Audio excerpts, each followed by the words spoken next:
Howdy, welcome back to Wobble Enjoy Sports. If you're new around here, hope I can get you to consider to like the content and subscribe to the channel. But if you're a regular around these here parts, thank you very much for the continued support. It's...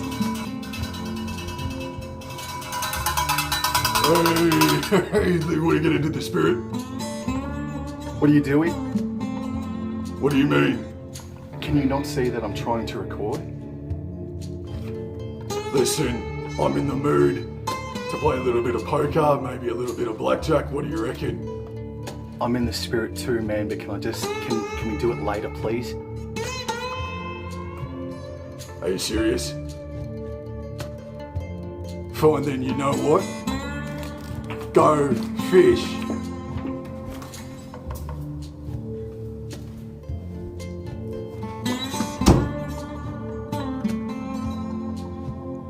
Let's get into it.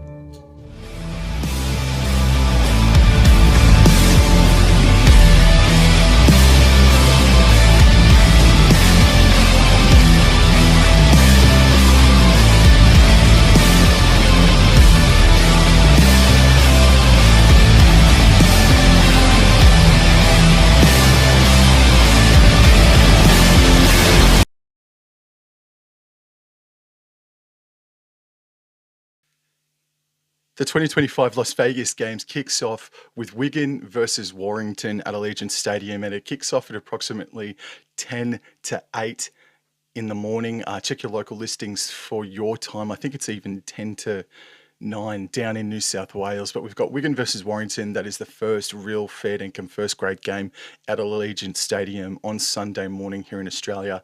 I can't really tell you more about it. Sam Burgess is apparently in limbo. I bet you he'll get there, but there's something wrong with his visa that may not enable him to get to Allegiant Stadium, but I'm sure he'll be there. But I have no tip for you. I just wanted to provide more of a guide as to what is happening. So it kicks off at approximately 7 to 8 a.m, depending if you're in New South Wales or Queensland. The second game of the Las Vegas matches is the first match for the NRL season, the Raiders versus the Warriors. And the markets have got the New Zealand Warriors as the favourites, $1.64 to the Raiders, $2.26. This will be the 53rd match between the Raiders and the Warriors, and the Raiders have the ledger at 27 wins to 25. These two teams have met once in round one throughout their history, and that was back in 2001. The Raiders got the upper hand on that occasion, 24 points to 8 at Mount Smart Stadium. The Canberra Raiders, in their round one history, they have just a bit better than 50%. It's approximately 22 wins to 20 losses and one draw thrown in there as well. But to condense that, since the year 2020, the Canberra Raiders are 4-1 in round one clashes. They won last year in Newcastle on that famous Thursday night. They are 4-1 since the year 2020. Conversely, however, the Warriors, they are not the best at performing in round one matches. As a matter of fact, the Warriors' round one record is 11 wins and 18 losses, and since the year 2020 they have won twice but lost 3 times, including the match last year against the Cronulla Sutherland Sharks at Go Media Stadium. As far as milestones go, there is only one throughout the entire weekend. Andrew Webster is coaching his 50th first grade game this weekend, so congratulations to him. Now, the team lists, the first fair dinkum team lists have been announced. Let's get into the home side, which is the Raiders this weekend. At fullback, Weeks, Tamale and Savage are on the wings.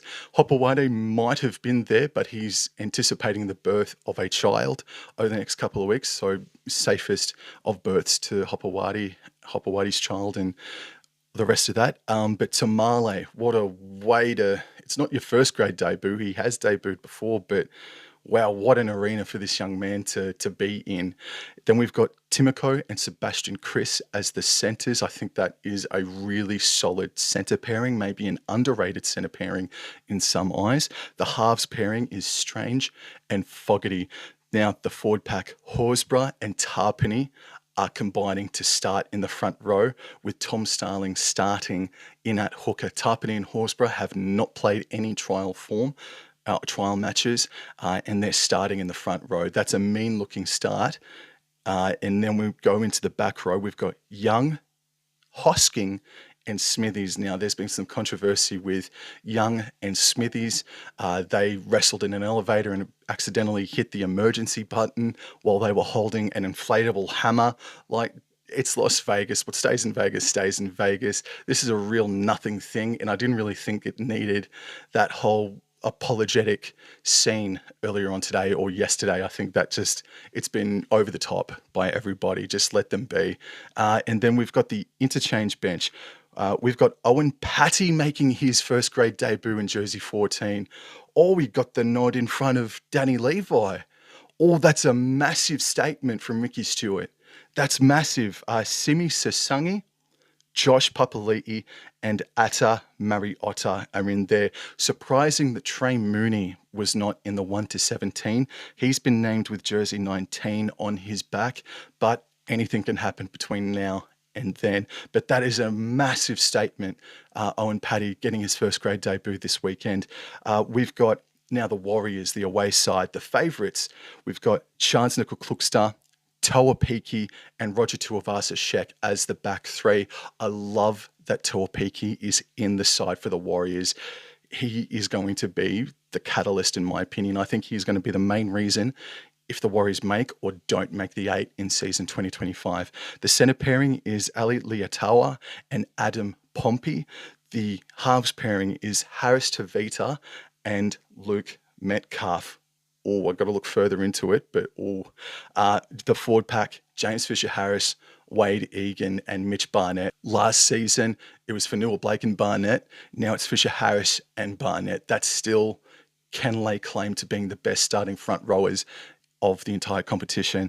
And Wade Egan, hopefully he can have himself a smooth 2025. The back row for the Wires, Capewell, Niukure, and Aaron Clark. I think that is an underrated and potentially hard-working back row. The interchange, Walker, Jackson Ford, Dimitri Vaiamalga, used to be known as Sifakula, and then you've got Lika Halasima. Now, Tamare Martin and Bunty Afoa have been named on the reserves. Again, anything can change, but that is quite the omission that Tamare Martin is not going to be playing in the 1-17. Now, as far as try-scoring markets go, Roger Tuivasa-Sheck, in his past 4 matches against the Raiders, he has scored 3 tries, whereas Hudson Young has scored 3 tries in his past 2 games against the New Zealand Warriors. So if you want to have a bet on Hudson Young and Roger Tuivasa-Sheck, those are probably the best sort of stats going into the contest. For me, I'm going to go for Roger Tuivasa-Sheck as an anytime try scorer. Now, last year, if you think back, we had a debutant for South Sydney score on debut. We also had Richie Kennar score the very first try of the Las Vegas games out there at left centre. So are we going to see something brand new again? Are we going to see something wild? Do you need to roll the dice because you are in Las Vegas? I got one. I'm going to go for it like I usually do. I'm going to go Morgan Smithies to fight through the mist, to fight through the embarrassment and the week that has been for him. And he's going to score his first ever NRL first grade try at Allegiant Stadium in Las Vegas this weekend. Not first time, but I'm going to go him for an anytime try scorer. What are the odds? I don't know, probably $40, but that's who I'm going to go for. I'm going to go Roger Tuivasa-Sheck. I'm going to go Zach Hosking. And I'm also going to go Morgan Smithies as a real massive X factor. As so far as my tip goes, I have been pretty confident about the Canberra Raiders for the past couple of weeks. And admittedly today, I've read 2 or 3 stories that has made me wobble a little bit. One of them being obviously the drama between Young and Smithies, but also that the photos, the pictures, videos that we've seen of the Raiders up on a rooftop swimming pool, it's actually been a place for them to have a rooftop party where they've been drinking. Obviously not too over the top, but they've been kind of partying in Las Vegas. And off the top of the dome last year, none of the Las Vegas teams really did anything hectic until the games were over. And I also read that because of double parking or double booking, the Raiders actually had to train against 12-year-old touch football players. I sort of skimmed past it, but one of their training sessions this week or has been over the past few days. They took on 12-year-olds. The Warriors, James Fisher-Harris, Roger Tuivasa-Sheck, are not 12 years of age. So their preparation at the moment, Raiders, is kind of rocky. It's kind of rocky, and it's got me really tripping out that the Warriors have gone over, and at this point in time, touch wood, that they've been more professional than the Raiders, just quietly. But I'm going to take the Raiders. I'm going to take the Raiders. They are the outsiders as well. It's not just because they're the outsiders. I think the battle of Tarpany versus James Fisher-Harris is so good. And the matches between the Raiders and the Warriors have been super close. Like something like 4 of the past 6 matches have been decided by 8 points or less. They have provided very entertaining games in recent seasons. This will be another thriller, in my opinion, but I'm going to go the Raiders in this game because I think Jamal Fogarty has got the better kicking game. And I think it's kind of even in the back line. Chancellor Cook and Roger Tuivasa-Sheck are definitely probably the class above, just quietly. But this young Raiders outfit are going to be very, very plucky in 2025. And I'm going to go the Canberra Raiders to get this one 1-12. The third match of the 2025 Las Vegas Games is Australia versus England. This is the first ever women's international test match to be held in the United States of America. The Jillaroos are $1 favourites. The Lionesses are $15 outsiders. This will be the 4th match between Australia and England, and Australia are undefeated against England, 3-0. However, if you go back to 1996, where Australia and Great Britain first met, the ledger is a little bit closer. But before I go on any further, I do want to give a huge shout out, and I will be dropping the link down in the description below to rugbyleagueproject.org. Thank you so much for your continuous work in the history of rugby league. And without your work, I can't present this information. I can't present the way that I want to with the proper relevant context. So I really thank you, and please everybody go and check out rugbyleagueproject.org. Link will be in the description below. So they first met Australia and Great Britain back in 1996, and whilst it was Australia that got the first ever win, the Great Britain team went on to win 5 matches in a row between 1996 through till 2002, when they eventually lost again to the Jillaroos. So in saying all that, if you include the Great Britain history if you mash between Great Britain and England, this will be the 12th match between Australia and England / Great Britain, and it stands at 6-5 in favour of the Jillaroos, only just. Now, the last time that these two sides met was back in 2017 in the Women's Rugby League World Cup. The Jillaroos got the better of the Lionesses on that occasion. So this is the first time in about 7 or 8 years that these two teams have collided, which is amazing to think of. Even more so when you consider that there are survivors from that match that will be playing in this contest this coming Sunday morning. We've got Isabel Kelly, Kezzy Apps and Ali Brigginshaw that played in that 2017 Rugby League World Cup match. They will be taking on the Lionesses again this weekend. And then conversely for the Lionesses, Jodie Cunningham, Amy Hardcastle and Hoyle from the Lionesses, 3 from that team. They are survivors from that Shark Park encounter back in 2017. As far as stats go, well, let's look into Jodie Cunningham. She will be playing her 33rd test for the Lionesses this weekend, and she is the captain of England this Sunday. Conversely, Ali Brigginshaw is the most capped. I believe she's going to be playing her 26th test match this weekend. And to put it into a little bit of context, Tani Norris, currently at 32 test matches, is the most capped Jillaroo or Women's Australian Rugby League player with the most caps. So Brigginshaw in closing, but Jodie Cunningham kind of technically is already there in a sense. Obviously, her own history with England stands on its own. As far as form guide goes, for both Australia and England, they're both in form.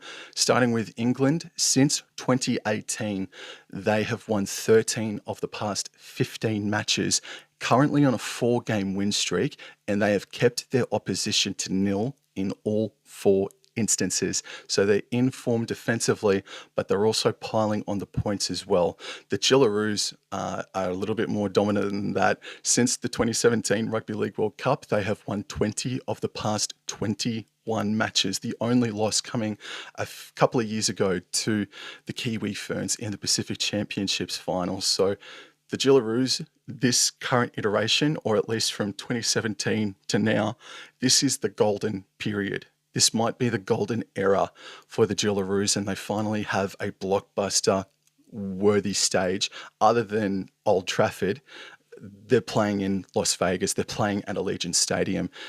So this is an awesome opportunity.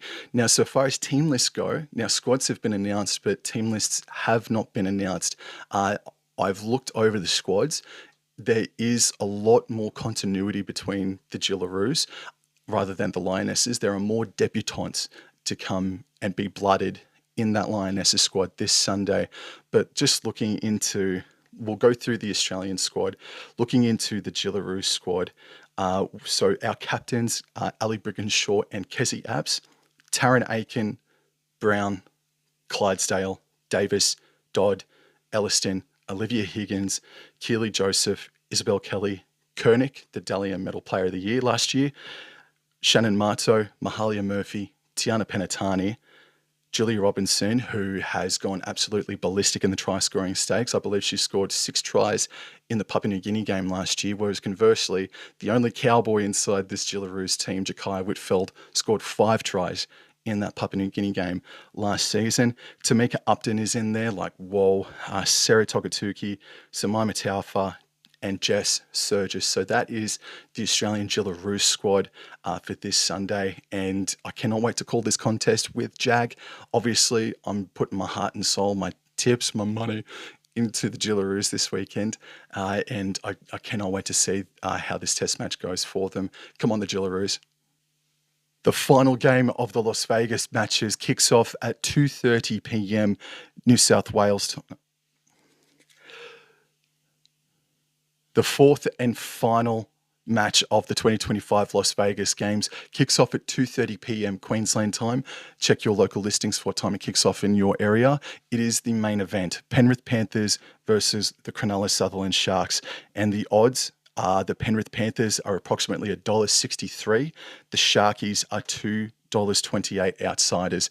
This will be the 101st battle between Penrith and Cronulla. They both entered the competition in 1967, and the Sharkies are in front at 52 wins to 46, and 3 draws has occurred between the Panthers and the Sharks. Penrith have won 4 in a row versus Cronulla, and on 2 of those occasions, they have held the Sharks to 0.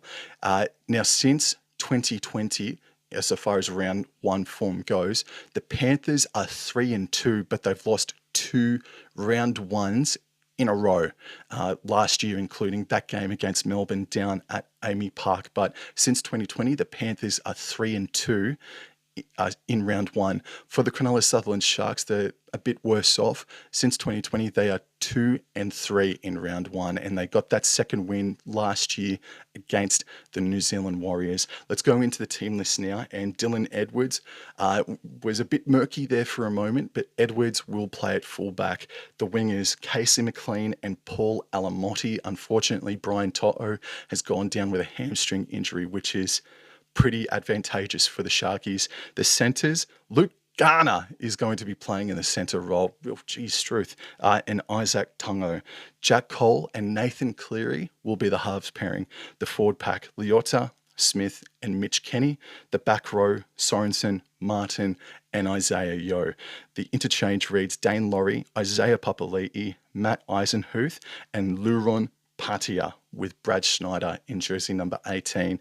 For the Cronulla Sharks, William Kennedy, Stone Street and Mulatalo will be the back 3 for the Sharkies. The centres, Ramian and Iro. Trindle and Hines are the halves pairing. The forward pack, Fanua Blake, Kolfusi and Blake Brayley. The back row is Wilton, Nicola and the captain, Cameron McInnes. And the interchange for the Sharks is Atkinson, Talakai, Hanlon Uele and Tom Hazelton, with Tuku Hau Tapahua in jersey number 18 for the Sharkies. As so far as try scoring markets go, Paul Alamotti has scored 3 tries in his past 2 games against the Cronulla Sharks. How do I see this match going? Well, there's now no Jerome Luai. There's now no Brian To'o. There is a centre missing there. I can't think of off the top of the head. That's missing for the Penrith Panthers. So I think the Panthers are coming in a little bit underdone, and they're kind of notorious for being slow starters, either not winning World Club Challenges or losing the past 2 round 1 matches in a row. But Sharkies are sort of in the same boat as well, just on the opposite end to that. Cleary coming back off of surgery, I believe, and Edwards coming off of an injury. They're both super professional and the best in their field, but even so, you're going to be rusty. They're going to have cobwebs. Conversely, though, that Sharks unit, they have had their trial. They had to come back from getting punched in the face by the Canberra Raiders a couple of weeks ago. They were down 10-0 inside 15 minutes, and they cannot afford to start like that against the Penrith Panthers. But they got that punch in the face, and admittedly, there were some players that came in and out of that Raiders team, but the Sharks came back and really swamped them, especially in that second half. The debut of Aiden Fanua-Blake is going to be monstrous. It seems like these 2 games have 2 feature Kiwi blockbusters. We've got Tarpany versus James Fisher-Harris, and in this one we've got Aiden Fanua-Blake. Well, mind you, he's of Tongan descent. I must apologise, but a Pacific Island blockbuster between Aiden Fanua-Blake and Moses Lee Otter. So those are some tremendous matches, smash mouth contests to look forward to. Blake Brayley I think he did break out. I think he did break out in season 2024, and I think if he can remain as crafty as he was last year, he may have the edge over Mitch Kenny, but Mitch Kenny is as hardworking as they come. So the onus really is on Sam Stonestreet and Mulatalo, and even, well, just the back 5 for the Cronulla Sharks to really be the team to make more meters coming out of their own end, because Brian To'o obviously isn't playing. Luke Garner, while he can do the job for you, is not preferable to be a starting centre, but I'm sure he's going to do a job for them. So in saying that, the other thing that I should mention is, even though Dylan Edwards is coming into this game underdone, no trials, off of an injury, he's going to be rusty, but he's still the best in his field. William Kennedy has had a hit out. And William Kennedy, after hearing from a couple of Sharks fans and forming my own opinion as well, William Kennedy does need to have a consistent 7 out of 10 year, or even 8 out of 10 season, if the Sharkies are really going to make the grand final. So a fair bit of pressure on William Kennedy this Sunday, or this Saturday if you're in Las Vegas. And speaking of the grand final, this is my grand final. I do think we're going to see Penrith versus Cronulla in the grand final, and this is just going to be a sneak preview. Both these teams are not at full strength. Sione Katoa missing potentially 6 months. That's potentially the entire year, so I hope he's okay to come back a little sooner than that. But this is the main event of the Las Vegas weekend, and to be honest, I'm not doing this to take the mickey out of anyone. I've taken the outsiders at the Raiders. I'm also going to take the Sharks at $2.26, with the Panthers being undone, being a little bit rusty in the past couple of seasons in round 1. I'm going to take the Sharks. I think this round 1 matchup between Panthers and Cronulla, no disrespect to the Raiders and the Warriors, but boy howdy, this is already such it's going to be such a revealing game for both of these sides. And I'm going to take the Cronulla Sharks to win this contest. I will maintain that Paul Alamotti will be an anytime try scorer for the Penrith Panthers, but I'll also say that I'm going to go with Stonestreet. I'm going to go with Stonestreet to be an anytime try scorer, and then I'm going to go Talakai as another anytime try scorer as well. So with that, I'm going to tip the Cronulla Sharks to beat Penrith in a very, very close game, 1-12. How good is it? How good is it that rugby league is back? I hope you enjoyed that video. Please continue to support the channel if you are. It really makes a difference. Hope you enjoy the weekend coming up. It's going to be an awesome Sunday. And please, I will be doing a live commentary with Terry from the Rugby League Outlaws, Jag from the Mad Dragons podcast. It's going to be a very special day, not just for the Wobble and Jaw Sports channel, but for every rugby league fan around the planet. It is go time for season 2025. Thank you very much. Take care. Adios.